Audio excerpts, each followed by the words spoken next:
Afinal de contas, Isaac, o que é o evangelho? É isso? É para atender às necessidades da minha carne, da vida terrena? É isso que é o evangelho?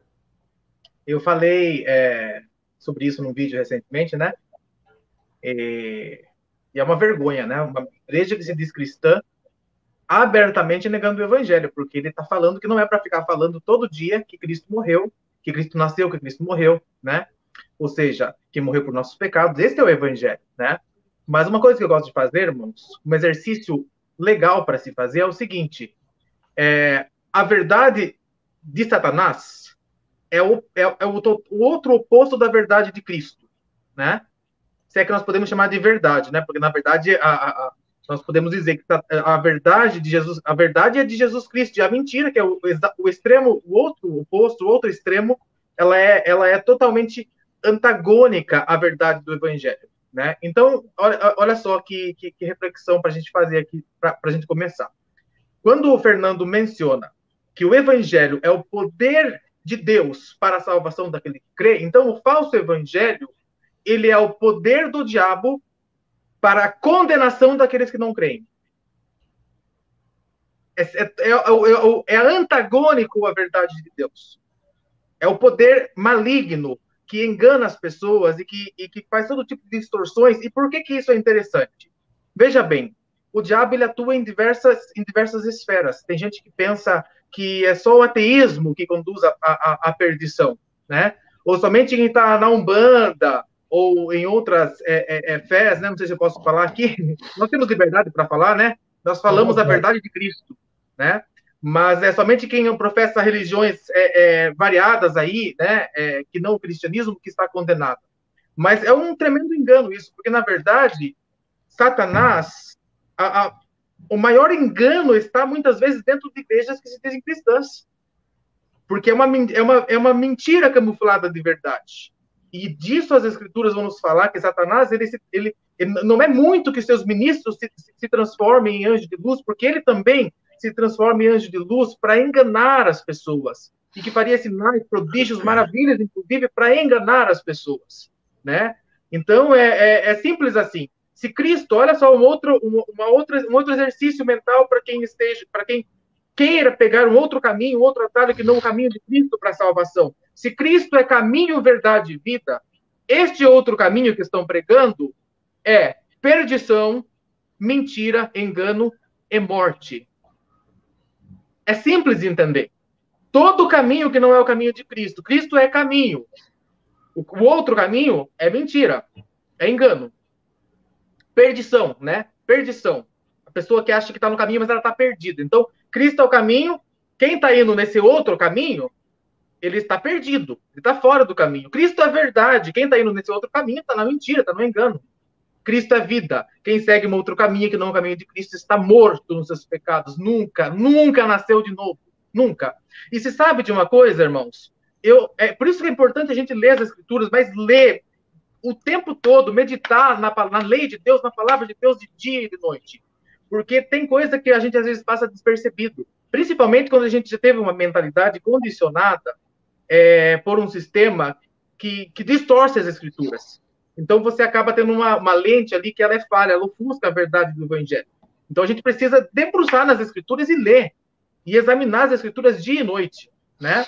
Quando o Fernando fala sobre o evangelho, né, o que é o evangelho, eu gostaria de corroborar aqui, né, mencionando o versículo bíblico, que abriu a minha mente para algumas coisas, né? Primeiro, as pessoas não sabem o que é o evangelho, tá?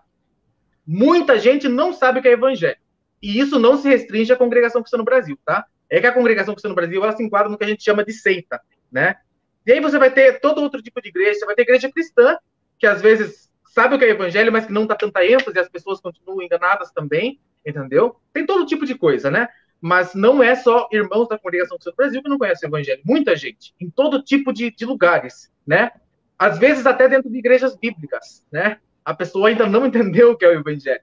Então, esse texto de 1 Coríntios 15, se vocês quiserem abrir a sua Bíblia, vocês que estão acompanhando, né? Eu sempre falo para as pessoas, tenham o hábito de ter uma Bíblia por perto, sempre. Isso é muito importante, porque não é o que eu estou falando que é a verdade, mas o que está escrito aqui. Então, você tem que me ouvir para você poder comparar com a Escritura, que é a verdade, né? E quando o Fernando fala sobre o evangelho, tem um texto de 1 Coríntios 15, dos versos 1 ao 4, eu vou ler aqui, que eu vou enfatizar, que ele me revela duas coisas. Primeiro, o que é o evangelho segundo as Escrituras? Segundo, aí ele quebrou, esse texto aqui, ele esmiuçou um pensamento que eu tive por muito tempo. Ah, não, tudo bem. A pessoa pode até estar indo naquela igreja que não prega o evangelho puro e simples como ele é, mas o evangelho é tão poderoso que ainda assim ele salva. É uma mentalidade que eu tive por muito tempo. Recentemente, esse texto aqui me abriu a mente de uma forma, irmão, que é justamente o que nós temos falado hoje, o que o Fernando falou hoje. O que passa do que está escrito não é evangelho, portanto não salva, né? Então, olha só, eu vou ler para vocês aqui, presta atenção, olha só que texto esclarecedor. O apóstolo Paulo, perfeito esse texto. O apóstolo Paulo, ele era enrolado que nem nós para falar, assim, só que... né? Com todo respeito, com todo respeito. Com todo respeito. Então eu vou te falar o seguinte, primeiro de tudo, ó, ele vai começar falando do evangelho do capítulo 1, lá no 4 é que ele vai falar, porque ele utiliza no meio uma cláusula explicativa. Ou seja, deixa eu explicar para você que é uma cláusula explicativa bem rapidinho. Eu falo assim, ó, o Jean Medeiros, vírgula, quem mora nos Estados Unidos, vírgula, é meu amigo. Qual que é a informação principal aqui? Que ele mora nos Estados Unidos? Não, que ele é meu amigo. Mas eu quis dar uma ênfase, né? Eu quis dar abrir um parênteses, entendeu? Para tornar algo mais específico, né? Mas se eu falasse, o Jean Medeiros é meu amigo, a mensagem foi passada, né? Não estou dizendo, veja bem, não estou dizendo que não é necessária os versos 2 e 3, não estou dizendo isso, muito pelo contrário. Os versos 2 e 3 são justamente os versos que me abriram a mente, que quebraram essa crença que eu tinha de que não, tudo bem, o evangelho é tão poderoso que mesmo com um pouco de adulteração ele ainda salva, entendeu? Mas só para vocês entenderem, então o apóstolo Paulo ele começa falando de um tal evangelho, né, do evangelho bíblico, no verso 1, e ele vai falar o que é o evangelho somente lá no versículo 3. Eu vou ler com vocês, acompanhem aí, ó. Capítulo de 1 Coríntios 15, versos 1 ao 4, perdão, ao 4, 1 ao 4. Também vos notifico, irmãos, o evangelho que já vos tenho anunciado. Agora ele vai abrir um parênteses. Essa é a cláusula explicativa, que ele vai detalhar um pouquinho mais. Então ele fala, também vos notifico o evangelho que já vos tenho anunciado. Agora, parênteses. O qual também recebestes, no qual também permaneceis, pelo qual também sois salvos, se o retiverdes, tal como vos tenho anunciado. E é que não cresces em vão. Porque primeiramente entreguei o que também recebi. Agora eu vou falar o que é o evangelho. Primeiramente entreguei o evangelho que a mim me foi passado. Ou seja, assim como o Fernando falou, nós estamos passando a notícia adiante. Não pode haver uma mudança nesse caminho, nesse processo. Então ele vai falar no versículo 3. Porque primeiramente vos entreguei o que também recebi. Olha o evangelho aqui, ó. Que Cristo morreu por nossos pecados segundo as Escrituras, e que foi sepultado e que ressuscitou ao terceiro dia, segundo as Escrituras. Está aí o Evangelho. Perfeito. Agora, eu vou falar para vocês por que o Evangelho, que ainda que com um pequeno mas, um pequeno porém, uma pequena adição, ele não pode salvar. Entendeu? O apóstolo Paulo deixa isso muito claro aqui, olha só. Eu notifico a vocês o Evangelho que eu já anunciei, que vocês também receberam, no qual também permaneceis. Olha só a importância do que ele vai falar agora. Pelo qual sois salvos, se... Qual que é a condição para que você possa ser salvo pelo Evangelho? Se indica uma condição. Então, ó, pelo qual sois salvos, se o retiverdes, tal como vos tenho anunciado. Ou seja, o Evangelho que ainda que com pingo, uma gota de adulteração, não é mais Evangelho, não salva mais. Está muito claro. Não tem o que explicar, não existe uma maneira de você refutar o texto bíblico. Gostem vocês ou não. Goste a pessoa que está ouvindo ou não, né? E olha só o que ele vai falar. E isso é muito interessante. Ele fala aqui, ó, se é que não cresces em vão. Ou seja, ele está falando, ó, o Evangelho só salva se vocês mantiverem o Evangelho exatamente como ele é. Se é que vocês não creram em vão. Então, ele automaticamente, na próxima frase, ele sugere que aquele que está querendo transformar o Evangelho pode ser que a sua fé tenha sido em vão, ou seja, ele nunca de fato creu. Então, é muito simples, irmãos. É muito simples, né? E as pessoas, elas não... E por quê? Por quê que o evangelho que salva é unicamente o evangelho do nosso Senhor Jesus Cristo? Entendeu? Aí entra o que o Fernando muito bem explicou aí, né? Porque toda vez que você adiciona algo ao evangelho, você está dizendo que o evangelho, que você tem capacidade em si mesmo de se salvar pelas suas obras. Entendeu? Então, você imagina só uma pessoa, porque você vai ouvir isso principalmente de pessoas descrentes, mas você vai ouvir muito também de pessoas que estão dentro de igrejas, que acham que já creram que estão salvas, 40, 50 anos, né? Você vai ouvir... Irmão, por que você vai... É simples, faça uma pesquisa. Eu desafio vocês que estão me ouvindo aqui a fazer uma pesquisa. Pergunta para os irmãos da congregação da sua família a seguinte pergunta. Irmão, você crê que você está salvo? Bom, primeiro, se ele responder que ele crê que ele está salvo, já é um milagre, porque na congregação ninguém tem certeza da salvação, né? Mas se ele responder que está... É um pecado falar que você está salvo. Sim. Mas tudo bem. Não vamos entrar nesse assunto, senão eu não acabo aqui. Que tá dentro do mesmo tema, né? Porque quem está salvo está sempre salvo, não existe perda de salvação, entendeu?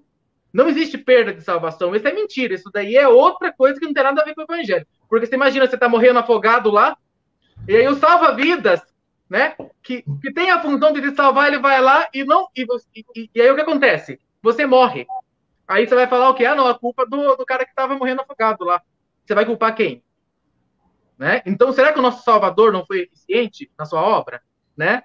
Então, é simples. Agora, só para concluir aqui, quando nós falamos se você fizer essa pergunta para essas pessoas, eles vão falar, ah, não, eu sou uma boa pessoa, eu não traio minha mulher, eu não roubo, né? Eu faço bem, eu faço caridade, entendeu? E ele vai colocar, aí sabe o que você vai fazer? Você que se firma nessas coisas, eu queria que você examinasse a sua consciência e você parasse para pensar, começa a exercer aí as suas memórias, entendeu? Em tudo que você fez, desde que você era criança. Entendeu? E eu imagino você chegando com essas obras de justificação perante Deus e falando, Senhor, tá aqui, ó. Tá aqui, ó, as obras que eu fiz, o bem que eu pratiquei, tudo que eu fiz. Bota aí, Senhor, na balança aí. Eu quero meu galardão. Sabe o que vai acontecer, irmão? Você vai ser fulminado pela presença de Deus. Porque as obras que nós fazemos, por mais boas que sejam, não passam de trapos de imundícia sem Cristo. Entendeu? Não existe. Por isso que você... E aí entra outra coisa. Então, olha só. E é interessante, né, Fernando? Já, que a congregação, ela deturpa todos os termos da palavra. Graça, ninguém sabe o que é graça. Esses dias eu preguei o evangelho para minha mãe. Ela ainda não sabia o que era graça, depois de 40 e tantos anos na congregação cristã no Brasil. Ela adultera Sim, todo... Deturpa os termos. Tudo é igual nós estávamos conversando. Para início de conversa, amados irmãos, Deus submeteu a Cristo todas as coisas. O Espírito Santo, que é o Espírito da verdade, ele nos aponta, ele nos convence do nosso pecado, nos leva para as Sagradas Escrituras para crer em Cristo. Ele nos leva até Cristo. Ele não nos leva para aquela denominação, especialmente para aquela denominação. É para Cristo que ele aponta. Tudo converge em Cristo, porque Deus submeteu a Cristo todas as coisas. E aí você vai conversar com alguém, ele quer... Nossa, irmão, volta para onde, meu irmão? Eu estou em Cristo. Volta, irmão, não faz isso. Mas eu não estou perdido, eu estou em Cristo. Até estava conversando com a irmã, essa irmã aqui, que fez essa pergunta, né? Ela falou, aliás, ela estava contando da batalha espiritual, ela disse que ela teve sonhos, que o inimigo estava tentando tirar ela da congregação. Eu falei, não, mas se você parar para pensar, nós deveríamos ficar preocupados se o inimigo tivesse tirar nós de Jesus Cristo. Não crê mais em Jesus Cristo, não crê mais... Aí eu falo, beleza, é uma batalha espiritual mesmo, o inimigo está querendo fazer eu parar de crer em Jesus Cristo. Agora, tirar de uma igreja, não tem nada a ver, uma igreja não é Cristo. Isso não abala a fé de ninguém, não deveria, né? Se a nossa fé estiver firmada em Cristo, dentro do Evangelho de Jesus Cristo. Evangelho de Jesus Cristo, no Evangelho de Deus, poder de Deus para salvar todo aquele que crê em Jesus Cristo, no Evangelho, em Cristo, e não na igreja. Então, não é uma batalha, igual os irmãos mães, nossa, está querendo destruir a igreja. Gente, destruir igreja não vai fazer ninguém perder a fé, a não ser que a sua fé realmente esteja na igreja. Que aí, se destruir a igreja, pô, acabou seu Cristo, morreu, você não tem mais nada. Mas é o que acontece com os membros da CCB. Mas acontece com os membros. Isaac, é o tema que você gosta? Manda ver. Você sabe que. Sim, sim. Só para concluir o pensamento anterior, eu não quero bater muito nesse tema aqui, porque a gente tem falado muito disso, né? Mas é só para concluir a ideia que eu tinha iniciado ali. Então, por que o evangelho só salva se ele for o evangelho bíblico, né? Porque a Escritura nos ensina que nós estamos totalmente caídos e destituídos da glória de Deus. Então, não existe outro meio, a não ser que alguém tivesse criado a salvação por nós, consumada essa obra de salvação na cruz, entendeu? Não existe outro meio, né? E aí o que acontece? Como eu falei para vocês, ainda que fizéssemos todo bem, Jó, veja bem, Jó foi um homem considerado justo. Segundo, comparado com o restante da humanidade. Mas Jó não foi justificado pela lei, ninguém foi justificado pela lei, mas pela fé. E isso Paulo vai falar, e o Novo Testamento vai falar, entendeu? Disso, para começar pelo pai da fé, que foi Abraão. Ele foi justificado pela fé, não pela sua obra, né? Agora, por que você precisa unicamente de Cristo? Porque quando você fala que você tem mérito e capacidade de se salvar por si mesmo, entendeu? Você está automaticamente dizendo que você não precisa de Cristo.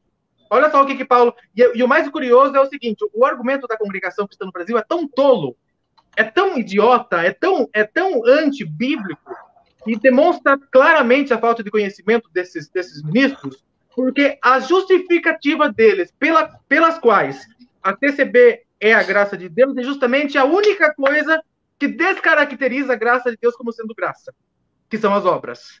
Então eles falam assim, não, a congregação cristã no Brasil é a graça, por quê? Você pergunta para você ver para um CCB, por que ele acredita que a CCB é a graça? Não, porque lá não cobra dízimo, porque lá usa o véu, porque lá dá o ósculo santo, porque lá... É a graça porque as obras. É a graça porque cumpre as obras. Vamos ler um texto aqui para vocês entenderem? Olha só o que graça é favor imerecido. Graça é misericórdia. Você vê quando Noé, lá diz no Antigo Testamento, né? E Noé achou graça, né? Aos olhos do Senhor, né? Ou seja, ele encontrou o favor de Deus, a misericórdia de Deus, né? Agora, veja bem. Então, graça significa favor imerecido, a misericórdia de Deus, né? E olha só o que diz aqui o texto de Efésios 2, do 8 ao 10. Olha só como a argumentação da congregação cristã no Brasil é autodestrutiva. Na verdade, eles não reforçam uma ideia deles, eles destroem a argumentação deles, dizendo que a congregação é a graça porque faz as obras, porque cumpre aquelas coisas. Olha só o que eles dizem, que o apóstolo vai dizer aos Efésios. Efésios 2, do 8 ao 10.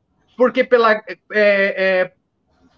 graça sois salvos por meio da fé, e isso não vem de vós, é dom de Deus. Não vem das obras para que ninguém se glorie. Porque somos feituras suas, criados em Cristo Jesus para as boas obras, as quais Deus preparou para que andássemos nela. Então, eu já vou fazer uma adendo sobre esse versículo aqui. Tem outro texto de Romanos 11, 6. 11, esse 6, é o que eu ia ler, na verdade. Esse que eu ia ler, e eu li o outro errado aqui, na sequência errada. Esse texto aqui, ele desconstrói, esmiuça, detona a argumentação da congregação cristã no Brasil e qualquer igreja que se justifique pelas obras. Olha só o que vai dizer, texto de Romanos 11, 6. Ou é pela graça, ou é pelas obras. Não tem como ser as duas coisas. Não tem como ser... não existe esse negócio. É graça porque usa o véu. É graça porque saúda com o ósculo. É graça porque o pastor não recebe, entendeu? Ou nem tem pastor, não. É graça porque lá não tem pastor. Lá o pastor é Cristo. Só que o Cristo deles é o ancião, né? Porque de Cristo eles não seguem nada, né? Mas enfim. Então vamos lá. Ou é pela graça, ou é pelas obras. Olha o que Paulo vai falar. Se é por graça, já não é pelas obras. De outra maneira, graça não é graça. Se, porém, é pelas obras, também já não é mais graça. De outra maneira, a obra já não é obra. Eu vou fazer uma troca de termos aqui, de sinônimos, só para você entender. Vamos trocar o termo graça por favor ou por misericórdia, tá? Só para você entender o que eu estou querendo dizer. E as obras seriam os nossos méritos, né? Aquilo que nós fazemos que pudesse, de alguma forma, nos dar salvação. E Paulo está dizendo o seguinte, ó, se é pelo favor, se é pela misericórdia, já não pode ser por mérito. Porque, de outra maneira, o mérito já não é mérito, né? O que ele está querendo dizer aqui? Que ou Ou você é salvo porque Cristo usou de graça e de misericórdia com você, ou você seria salvo, caso isso fosse possível, por seus méritos. Entendeu? Não tem como você falar que precisa da graça de Deus, sendo que você bate do peito dizendo que você é bom. Não existe isso. Entendeu? Imagina, você vai chegar, Senhor, eu preciso da tua misericórdia, eu preciso da tua graça. Aí, ao mesmo tempo, Deus conhece o seu coração e sabe que você pensa que está sendo salvo porque você é bom, que você tem mérito. Então, sabe o que Deus vai fazer? Então, se você é bom o bastante, se você tem mérito o bastante, então você não precisa da minha misericórdia. Você consegue se salvar sozinho. Sabe o que vai acontecer? Você vai parar nos quintos dos infernos, porque sem graça, sem evangelho, não existe salvação. É igual, eu vejo pessoas falando assim, ó, acho engraçado. Não, irmão, Deus tem que ter misericórdia de mim. Não, se Deus tem que ter, já não é mais misericórdia, ele tem que ter. Misericórdia. Porque misericórdia é quando eu faço algo que eu não vou fazer para ajudar. Agora, assim, não, Deus tem que ter misericórdia. Não, se ele tem que ter, já é uma dívida. Não é misericórdia mais. Deixa eu só fazer uma perguntinha. Coloca aquela pergunta rapidinho, Fernando. Prometo, 1 minutinho. Eu não vou entrar nesse assunto porque a gente tem falado disso. O irmão que fez a pergunta sobre a Bíblia e seguir os apóstolos, tem uma outra live que a gente falou disso. Talvez seja útil para o irmão, tá bom? Ele perguntou sobre isso. Então, ó, eu só vou fazer uma pergunta para o irmão refletir. O irmão falou, tem 3 perguntas, né? Quem deve ser nosso modelo? Quem devemos seguir? Se a primeira e a segunda resposta forem Jesus Cristo, por que insistimos em seguir o Velho Testamento e os apóstolos? Bom, primeiro, Jesus Cristo, ele cita o Velho Testamento o tempo todo. Inclusive, ele diz que o Velho Testamento era a lei de Deus, ele afirma isso, e que ele precisava cumprir essa lei no nosso lugar. Somente alguém que tivesse cumprido essa lei na sua totalidade podia morrer em favor do pecador, certo? Imagina só, eu falo pro Jean Medeiros, falo, irmão Jean, ou pro irmão Fernando, viu? Não esquenta a cabeça, eu vou morrer por você, tá bom? Eu morro e pago a sua dívida, mas só que eu primeiro preciso morrer pelos meus próprios pecados. Como é que eu poderia morrer por outra pessoa se eu, primeiramente, já sou digno de morte? Então, a Bíblia vai dizer que o próprio Cristo, ele valida o Velho Testamento como sendo a lei de Deus que ele viria para cumprir, para que através do seu sacrifício nós pudéssemos ser salvos. Certo? É a primeira coisa. Jesus Cristo menciona o tempo inteiro uma escritura. Se a escritura se essa escritura, como muitos argumentam, não é a lei do Pai de Jesus, então como é que Jesus Cristo, sendo o caminho, verdade e vida, se sujeita à escritura de um Deus pagão?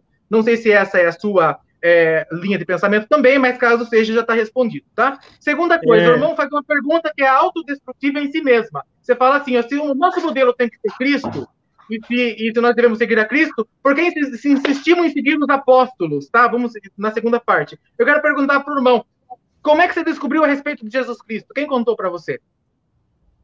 Fala para mim, responde essa pergunta sinceramente. Onde é que você ouviu falar de Cristo? Entendeu? Porque quem falou de Cristo foi Mateus, foi Marcos, foi Lucas, foi o apóstolo Paulo, foi Pedro. Então, quando você diz que nós devemos seguir só a Cristo, mas você esquece um detalhe muito importante, que quem nos anuncia o Cristo são os apóstolos. Então, como é que eu posso falar que eu estou... Segundo essa sua argumentação, só faria sentido você crer em Cristo se o próprio Cristo tivesse escrito as Escrituras. Só que ele utilizou pessoas, e ele escolheu pessoas que representariam bem e que transmitiriam a mensagem como nós temos falado. Tá bom? Tal como ela é, que Cristo veio ao mundo, foi morto e ao terceiro dia ele ressuscitou por mim e por você. Este é o Evangelho. Os sinais estão se cumprindo e a cada dia estão mais claros.